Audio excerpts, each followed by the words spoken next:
Bueno, mi nombre es Eduardo Vale, soy el director de proyectos de Flytech. ¿Y de qué vamos a hablar hoy?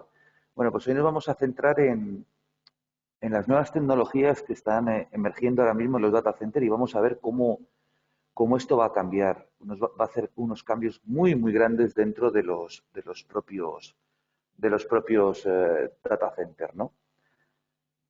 Vamos a ver, perdón que ha salido aquí la cámara en grande. Vamos a quitarla aquí de en medio. Vale, muy bien.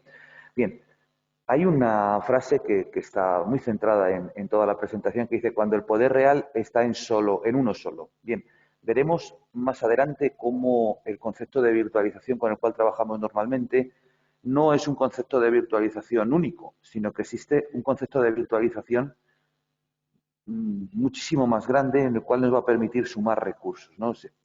Hay una frase que define perfectamente lo que es un entorno de virtualización como normalmente estamos acostumbrados a trabajar, ¿no? O sea, la máquina virtual más grande que podemos hacer es como el nodo más grande que tengamos dentro del clúster de virtualización. Bueno, pues eso varía. Veremos ahora mismo que eso va a variar y va a variar en breve por un tema y por unas soluciones de entornos componibles, ¿no? Composable, que se llaman, ¿bien? Entonces, el título de la presentación es Virtualización Hiperconvergencia HPC. Ahora que decimos HPC, desde aquí tengo que dar las gracias a Valhalla. Me encuentro a casi 500 kilómetros de la oficina. Acabamos de finalizar la instalación de un supercomputador aquí para la universidad y físicamente pues me ha pillado aquí. Desde aquí estamos dando esta pequeña charla esta mañana, ¿no? Entonces, inteligencia artificial muy en boga, tenemos muchísimas máquinas, muchísimas soluciones para ello. Y ahora empezamos a hablar de simuladores cuánticos. La gente dirá, bueno, simuladores cuánticos, esto es una cosa del futuro, esto nadie lo usa, este hombre se ha vuelto loco. Bueno, pues veremos que desde el año pasado aquí en España tenemos ya un simulador cuántico que ha sido comercializado por el canal de distribución nuestro, que está en producción. Les explicaremos cómo lo pueden usar de una forma gratuita. O sea, digamos que no es el sexo de los ángeles, son cosas tangibles con las cuales estamos ya trabajando. Bien, ¿cómo podemos conseguir todos estos servicios de virtualización, hiperconvergencia, supercomputación, inteligencia artificial y simulación cuántica con el mismo data center? Pues veremos que con el concepto que tenemos ahora mismo no es viable. Pero si cambiamos el concepto de cómo configurar todas esas máquinas, veremos que sí es posible hacer esto. Bien. Todo lo que vamos a hablar aquí son cosas tangibles y que están en producción. ¿Qué ocurre? Si disponemos de este tipo de tecnología tan sumamente puntera, como es lógico, disponemos de toda la tecnología que está por debajo de ella. O sea, lo que es la virtualización estándar, la virtualización de redes de almacenamiento virtual sanos similares. O sea, todo este tipo de tecnología las tenemos a día de hoy, pero también disponemos de lo que vamos a hablar hoy. ¿Cuál es el gran desafío que tienen los centros de datos a día de hoy? Pues siempre se ha dicho que disgregar la parte de software de la parte de hardware. Vale, perfecto, pero ¿eso qué implica? Que con un tipo de máquina no lo podemos hacer. Tenemos que tener múltiples tipos de máquina. ¿Por qué? Es muy sencillo. Una máquina que solo aporta cores posiblemente no va a poder disponer de GPUs para entornos de inteligencia artificial o entornos de VDIs, de escritorios virtuales, de gráficos de altísima potencia. ¿Cómo lo está solucionando ahora mismo los data centers? Pues bueno, pues hacen una cosa que se denomina islas, como hemos hablado. O sea, lo que queremos es tener todo disgregado del hardware y realmente lo que estamos haciendo son islas. Esto para este tipo de servicio. Estas otras máquinas para este otro tipo de servicio.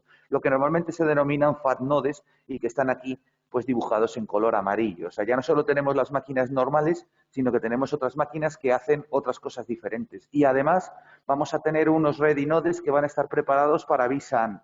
Entonces, si nos damos cuenta, sí, tenemos todo virtualizado, pero virtualizado ¿de qué forma? La primera, la máquina virtual más grande que puedo hacer es tan grande como la máquina más grande física que tenga dentro del clúster. Segundo, tengo que tener múltiples máquinas. Bueno, yo esto lo soluciono de otra forma, muy, muy sencilla. Yo lo que puedo hacer es hacer un scale-up, crecer hacia arriba. Entonces, claro, muchas veces el scale-up es más caro el collar que el galgo o no se puede hacer. Vamos a explicarlo. Por ejemplo, yo necesito discos de mayor velocidad o dispositivos de almacenamiento de mayor velocidad y no los puedo poner. No los puedo poner porque el servidor no me lo permite. No lleva dentro esa tecnología, tengo que cambiarlo. O puede ocurrir que ese servidor no tenga ya tenga todos los bancos de memoria ocupados y tenga que quitar la memoria que tengo para poner otra de doble capacidad. Y cuidado, que cuando digo que una memoria es de doble capacidad no estoy diciendo que vale el doble que la mitad de la capacidad. No, no, no. El precio de la memoria RAM dentro de los sistemas es exponencial, no es lineal.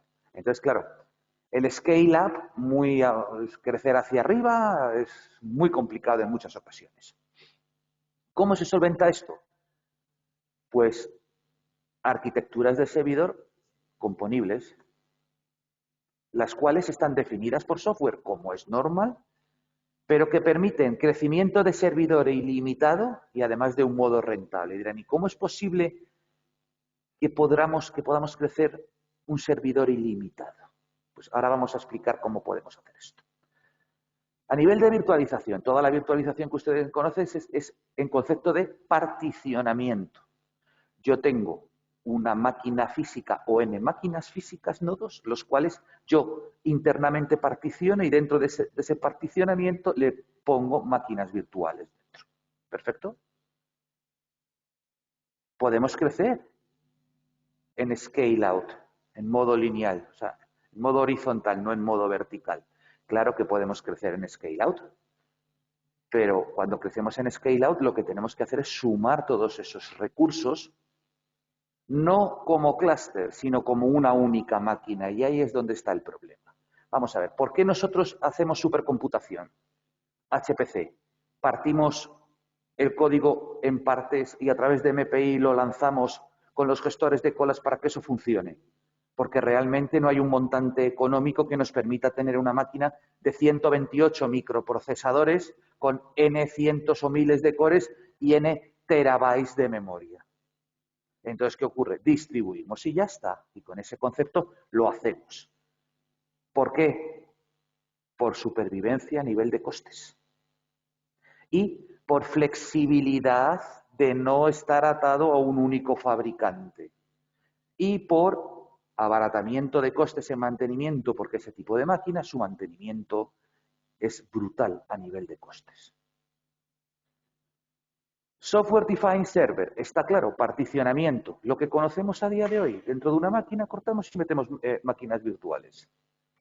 Pero por otro lado está la parte de agregación, que es lo que nosotros queremos aportar hoy dentro de esta presentación. ¿Qué es lo que hacemos?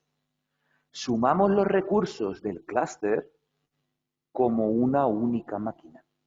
Y entonces eso nos permite crear, cara al sistema operativo o a la aplicación, una única máquina que puede tener cientos de núcleos, que puede tener cientos de microprocesadores, que puede tener docenas o centenas de terabytes de memoria RAM, con lo que eso conlleva, o capacidades ingentes de disco. Dicho de otro modo, aquí sí que desacoplamos el hardware del software. ¿Qué es lo que hacemos?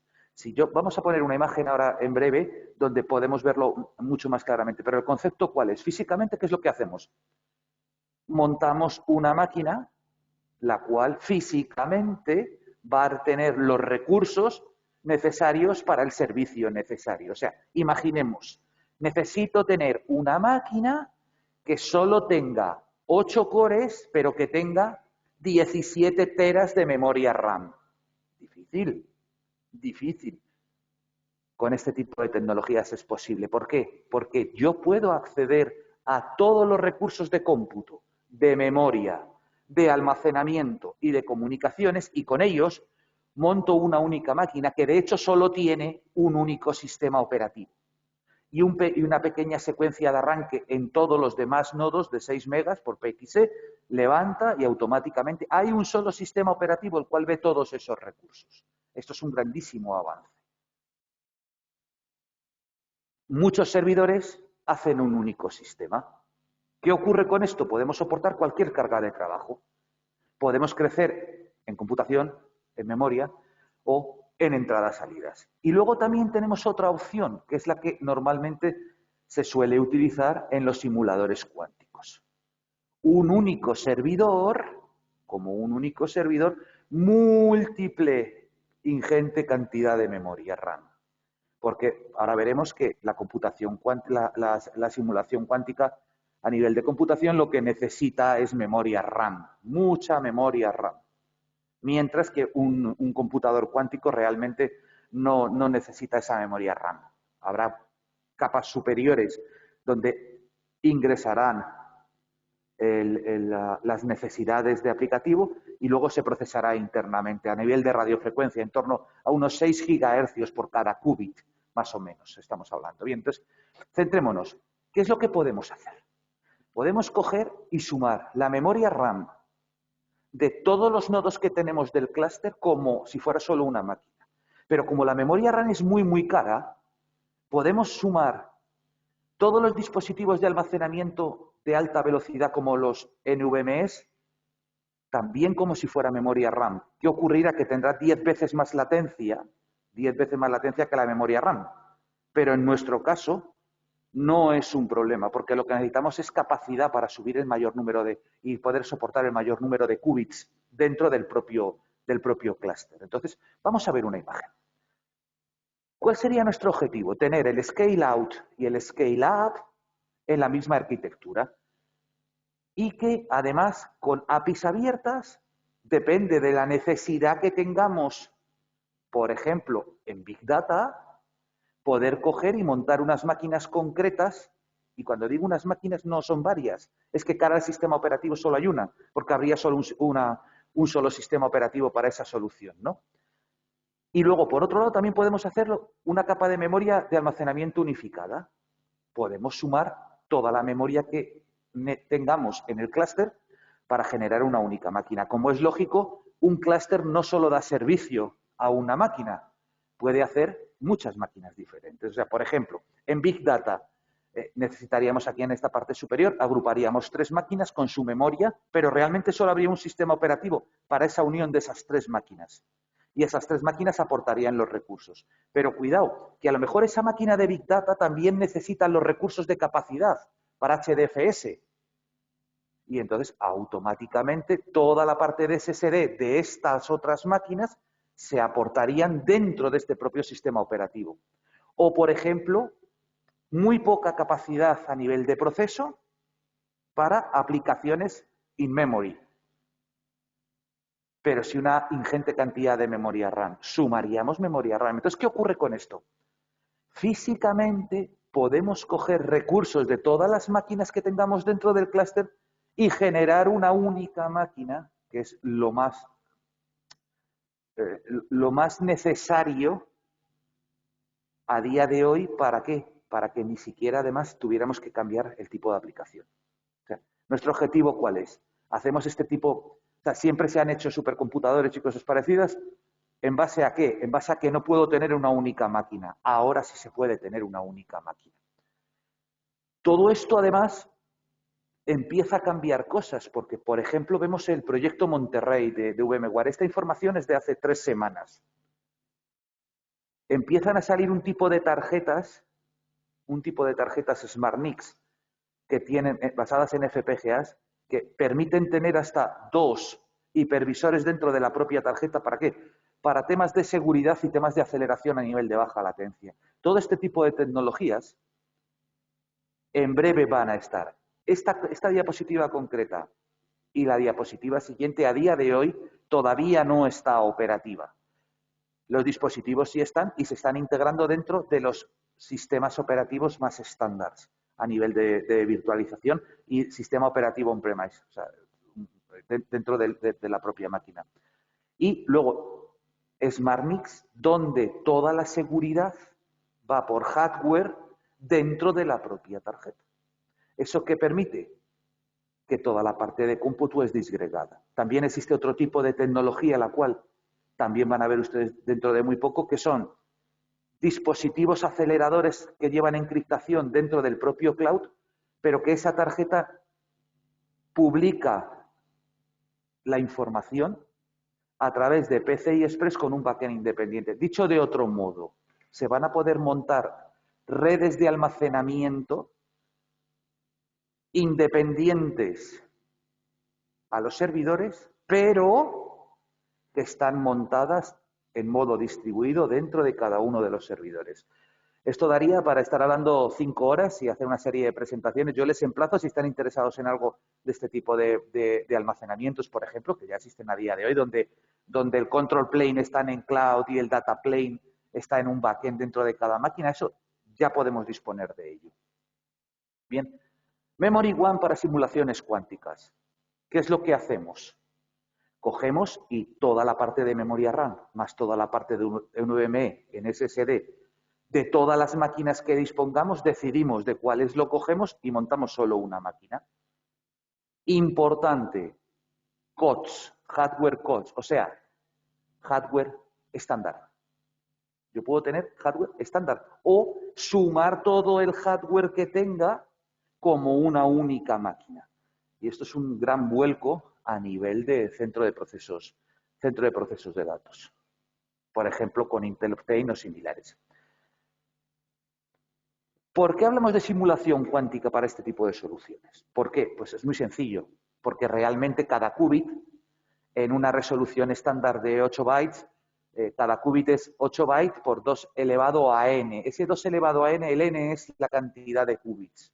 Eso nos va a indicar qué cantidad de memoria RAM necesitamos para hacer los cálculos en un simulador cuántico, no en un ordenador cuántico, a nivel de qubit. O sea, dicho de otro modo, 35 qubits estaremos medio tera de RAM, pero si ya nos vamos a 48 qubits, estamos hablando de 4,4 petabytes de RAM.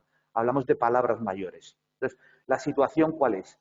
El intentar hacer entre 35 y 42, 43 qubits es una cosa totalmente razonable a día de hoy que se puede conseguir de una forma no extremadamente complicada. ¿Gracias a qué? A este tipo de tecnologías. Ahora piensen ustedes si yo tengo que, para una máquina de 41 qubits, meter 34 terabytes de RAM. ¿Qué microprocesadores tengo que meter ahí para que eso me lo soporte y cómo lo manejo? Brutal, a nivel de costes, a nivel de manejo. No, no, no. Con esto es extremadamente sencillo. ¿Cómo? Concepto, monto un único servidor con memoria ilimitada que la cojo de todos los demás dispositivos. Recuerden lo que es un qubit. Realmente un qubit es la unión a nivel binario, perdón, a nivel binario no, la unión físicamente de un 0, un 1 y ambos a la vez. Mientras que en código binario tendríamos 0 y 1. Aquí tenemos 0, 1 y todo a la vez. Pongamos este ejemplo. Imaginemos que la parte de arriba de la esfera es un 0 y la parte de abajo es un 1. En binario o estamos arriba o estamos abajo. Un qubit no solo está arriba y está abajo, sino tiene todas las posibles combinaciones. ¿Esto qué implica? Que a nivel de cálculo es brutal. A nivel de encriptación, de seguridad, todo esto va a dar un vuelco. De hecho, ya hay, empieza a haber en Europa subvenciones y concursos públicos para la era post-quantum computing. O sea, físicamente ya se están empezando a hacer estudios de cómo va a ser la seguridad cuando los ordenadores cuánticos estén funcionando. Hoy leía un artículo que ya en breve va a haber ordenadores cuánticos comercializables con 12 qubits ya, físicamente, no dentro de muy poco tiempo. Entonces, ¿qué ocurre? Todo este tipo de soluciones, ¿qué es lo que va a hacer? Nos va a cambiar muchísimo la vida y muchísimo, además, ya les digo, en temas de seguridad. ¿Por qué? Porque van a poder hacer un cribado brutal de todas las posibles soluciones y automáticamente la desencriptación va a ser en segundos, lo que antes tardaríamos cientos de años en poder conseguir ese desencriptado. Bien, Google, vemos ahí que 74 qubits es lo que está trabajando ahora mismo para 150 zettabytes. Si tuviéramos que hacer un simulador cuántico serían 150 zettabytes de memoria RAM. una locura. Vemos aquí todas las posibles soluciones que tiene automáticamente. Y luego el que actualmente tienen en producción, el Sycamore, que es 54 qubits construidos, que realmente están 53 operativos.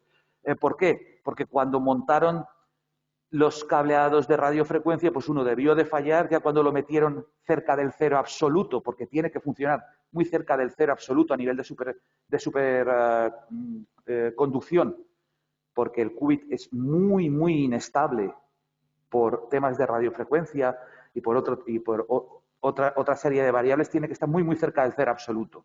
¿Qué ocurre? Pues ha habido un cable que no estaba bien y por eso el chip es de 54, pero realmente está trabajando con 53 qubits.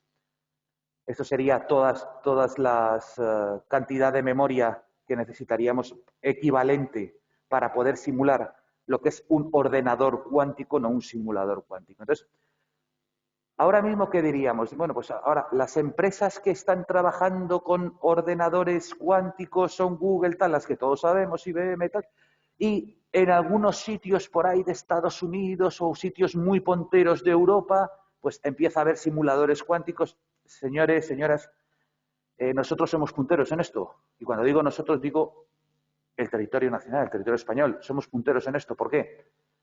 Porque tenemos un simulador cuántico desde hace ya un año en producción en Gijón, comercializado por el canal de distribución nuestro de Flytech. Está en el CETIC, se denomina Qt, es de acceso libre, o sea, yo les emplazo a que ustedes, si quieren intentar entender o empezar a jugar con el tema de la programación cuántica, como no tienen acceso normalmente la mayoría de las personas a un ordenador cuántico, lo normal es empezar a aprender en un simulador cuántico. Bueno, pues el simulador cuántico ahí está, pueden entrar en él, qtcetic.es, lo ven debajo del Quantum Testbed, ¿vale? Fácil de usar. ¿Quién lo está usando? CESGA, Universidad de Oviedo, Instituto Fotónico de las Ciencias, Universidad Autónoma, Toronto, el propio CER, el colisionador de hadrones, OpenLab. Esta máquina está funcionando, esta máquina está montada por gente de aquí. No hemos tenido que importar absolutamente nada. Está funcionando desde el 2019 y, como es lógico, nosotros lo usamos. Está basado en un notebook Jupyter, basado en Python. Entonces, yo les emplazo a que accedan, ponen su cuenta de Google y una serie de horas después van a poder tener acceso y van a poder empezar a hacer sus primeros pinitos en programación cuántica. O sea, no es una falacia, no es una cosa que lo veamos allí muy lejos, sino son cosas tangibles que las tenemos aquí y que todo el mundo puede utilizar a día de hoy. Y nada más. De nuevo volvemos a decir, creando el poder real en uno solo. ¿Por qué? Porque si podemos sumar los recursos de todas las máquinas como nos interese, podremos generar la máquina real para cada servicio concreto. No sé si hay alguna duda, yo les emplazo, aquí tienen mi correo abajo a la izquierda, correo de información también de la compañía, nuestra web, y estaremos encantados en ayudarles.